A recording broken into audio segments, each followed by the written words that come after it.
మాటకు అర్థం ఏమిటి? పుణ్యం అంటే పూయతే అనేనా ఇది పుణ్యం.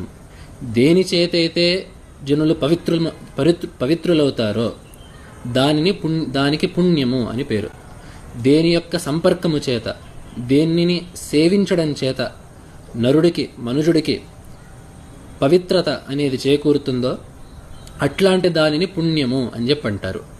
అటువంటి భూమి కాబట్టి ఏ భూమిని సేవించినట్లయితే, ఏ భూమి యొక్క సంపర్కము చేత, ఏ భూమి యొక్క సాంగత్యము చేత మనుష్యునకు పవిత్రత చేకూరుతుందో అట్టి స్థానమును పుణ్యభూమి అని చెప్పి అంటారు.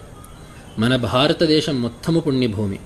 ఆసేతు శీతాచలము ప్రతి ఒక్క అణువు కూడా ఏ ఒక్క ఋషి నడయాడిన చోట అయి ఉంటుంది, ఏదో ఒక దేవత వెలసిన చోట అయి ఉంటుంది, ఏ సిద్ధ పురుషులు కాలిడిన చోట అయి ఉంటుంది. కాబట్టి ఈ భారతదేశం మొత్తం ఒక పుణ్యభూమి. అందున మనకి ప్రత్యేకించి కొన్ని పుణ్యభూములు ప్రథలో ఉన్నాయి. వాటిని మనం ముఖ్యంగా 2 విధాలుగా పిలుచుకుంటూ ఉంటాము.